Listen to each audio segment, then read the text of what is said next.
It's like 9 o'clock on Friday night. Just getting going here. We're gonna shoot up to Chicago tonight. I've got some family that lives about a half hour away from where this bus is, so I'm just gonna stay there tonight. Probably get up there around midnight, and then I think around 8:30 we'll hop back off in the morning and go over to the bus, see about getting it running tomorrow. I think a pretty good time tonight. No traffic at all, which I kind of expected leaving at 9 o'clock at night. But you can see all those lights flashing out there. We're up in the windmills now. It's kind of cool just to look out and see those. As far as you can see, just flashing lights. It does really bother my OCD though that they don't all flash in unison. There's a big group, there's a smaller group, and then there's just some random stragglers. It's really weird. Woke up this morning to a beautiful view of the lake. Now we're gonna just shoot straight over into Illinois and go see the Scenicruiser. Here we are. This is the Scenicruiser we're gonna be working on. That's great. It's all mud. Oh well. At least most of the mud's frozen right now. So the goal is to get this thing running today. And I think it needs to move like 15 miles or something from here to his house. So it shouldn't be too bad. I mean, it drove in here. Getting started this morning. First thing we're gonna do here is I've been barring the engine over a little bit. Gave it a couple good revolutions here. Now we're gonna go ahead and get those valve covers pulled off and see if we have any stuck injectors. It's been, I think, 4 years, he said it's been sitting since it's ran last. So we obviously just want to make sure we don't have any stuck injectors before we even try to get it started. So went ahead and got both the valve covers off. It's been barred over. None of the injectors are stuck down, and the rack moves. So that's a pretty good sign. So I'm gonna hit them with a little bit of oil, just to pre-lubricate everything up here a little bit. Then we'll go ahead and get the valve covers back on it, and we'll move on to checking some other things. We just got the air compressor or the generator fired up. We need the air compressor hooked to it and get it aired up. I want to be able to get under there and pull the drain plug, make sure there's no water at the bottom of the oil, and we'll go from there. All right, we just got the intake elbow off of it. The emergency shutdown flaps, we don't know if they work. They seem really tight. I don't know if they're going to deploy. So I have that off, so if it tries to run away, we can put a piece of wood over it. We'll make sure we have that sitting here before we go. TJ's working on getting the tires aired up, and he got the batteries hooked up in it. We've got air going to the suspension right now to get it aired up. Throw a couple blocks under it. I'm going to crawl under there. And I want to pull the drain plug just for a second to make sure we don't have water or anything coolant on the bottom of the pan. This thing's been sitting long enough it would have separated out, hopefully. But I did pull the dipstick. It is full, and it is oil. It smells like oil. Looks decent. There's no chunks or anything just sitting in it. So that's a good sign. We'll know more when we get the drain plug pulled. But I think we're pretty close to getting this thing started. We worked the injectors a little bit. I sprayed them down. One of them had a spot that was a little bit rough as we were barring it over, so we worked through that, got it so that as we're spinning the engine over, one person was sitting with a pair of vice grips on the rack, running it back and forth, and we don't have any hard spots or anything like that. So we're getting close to being able to try to crank it up. Alright, we're going to try to get this drain plug out of here and see what it looks like. Squeeze the oil, we're putting it right back in. If we don't, that kind of changes what we're doing today.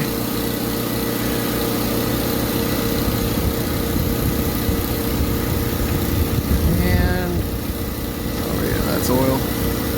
That's all I wanted to see.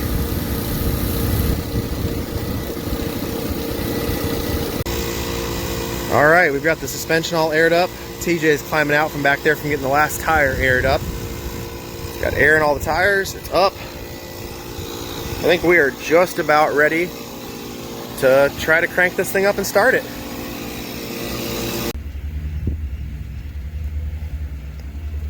Maybe.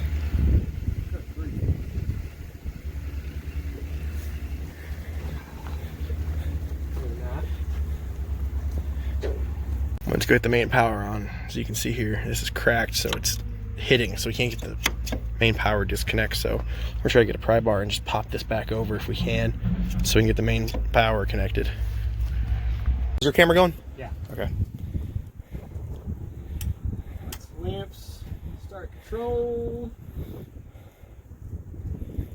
There we go. Alright, so we are in off. I gotta put that to run. I think down is rear control, up is front, but this should still work. You ready? Yeah. Alright.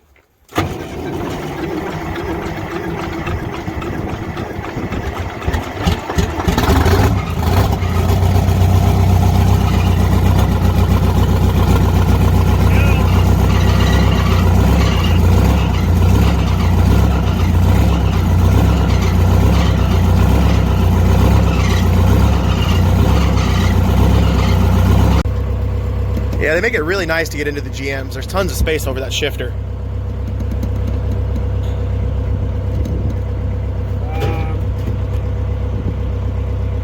What's that? Fuel cans falling out of your bay. Oh.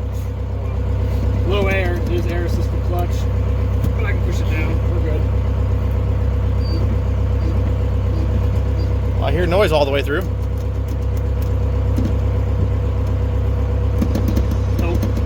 Alright, we're going to have to figure that out. Yeah. Alright, we'll have to figure out why the linkage is not wanting to move, but yeah, it's still progress. Clutch pedal's free and throttle.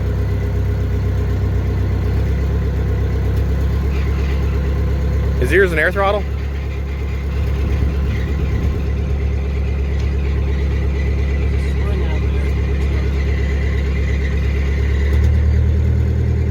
It's throttling up some when you do that.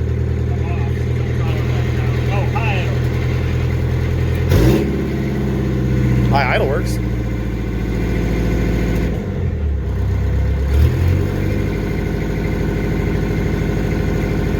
We'll probably have to get all those linkages too. Can you shut it down up here?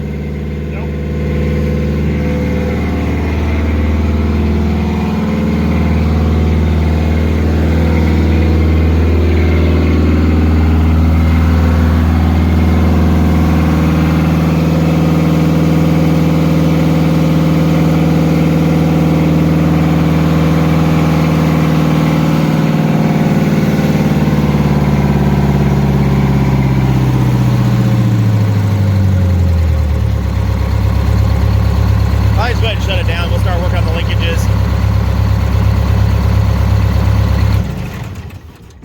Enough air pressure to do that. That worked. Cool. So yeah, this is where that bolt is at. That's your shut off. I just got so much dirt in my eyes from that fan. I did too.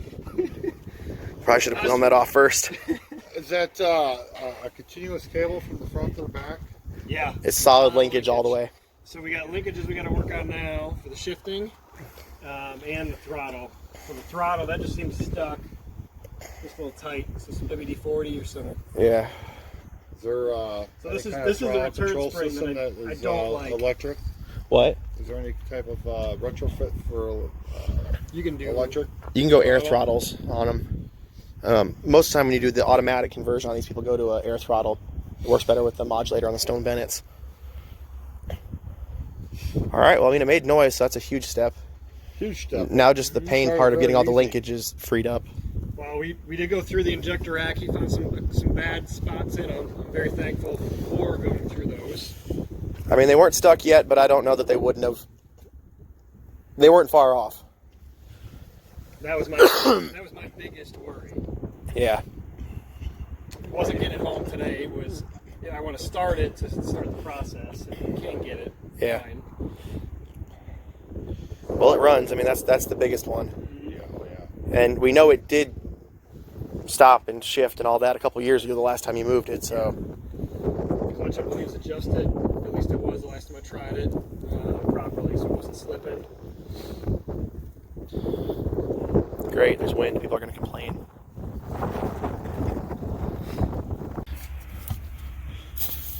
So we're going through now, trying to hit all the linkages with Croil, get them soaked. Hopefully we'll get them lubed up here. So I've already been hitting right there the throttle linkage where it crosses the engine. Gotten shift linkage down here. TJ's up inside the bus. He's hitting all the linkage points he can. We're gonna try to get that stuff freed up. Hopefully, if we can get it freed up, we have a chance of getting this thing out of here today.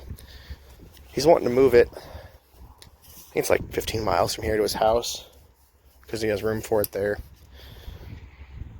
If not, though, I mean, it is still a lot closer. He definitely wanted to get it running, and it's running good. So that's a pretty good step. So we're right by the stairs where the restroom is. And we've got the 3-4 linkage freed up. Can you, when you get a sec, move 3 and 4 backwards? Yep. So if you look, when he goes to do this, you'll see a rod right back here moving. And then they go down below there, too. Alright. Here we go. Yep. So that rod moves, and then do it again. It's down there.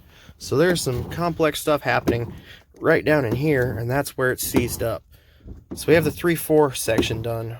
And now we're going to start working on the 1-2. Which, that 3-4, I mean, what did it take? Just a half a second hit of some coil? Yeah, half second. And it just freed right up. But the 1-2 linkage is down kind of in this area where it's not really easy to get to. So I've kind of taken to just fogging some WD with a straw down there and hoping that we get that one to free up. How's that feeling, though? Is it getting better? It's still tight. Okay. Advantages, disadvantages of aluminum bus. There's nowhere to hook my light to. There we go. But yeah, so that linkage goes from up here straight down through here and down and across, and there's something happening down in here. I don't have the diagram pulled up to be able to see it, but somewhere down in here is where this linkage is froze up. And now that we are seeing this, TJ was just saying when he first bought the bus it had this problem, and he pretty much just fogged this entire area with a whole can, and it freed up. So we're learning here the key to finding access panels. Just start ripping carpet out. This is going outside. Okay, here, just pass it to me. Oh God. Sorry, it's nasty. That's... Why am I not wearing gloves? Oh, now I gotta breathe it. Well, we found our problem, and kind of like I guessed, at the very bottom of the system, somewhere where there's a very small water leak that nobody knows about that's been running forever. You could look, and the carpeting's a little damp. Floor's rotted. And like I said, the lowest point of the system where it all sits and corrodes. Oh, man. Look at that. There's either going to be that or there's going to be a dead mouse wedged in it. It's one of those two options every time. Oh, boy. Help if I was aiming in the right direction.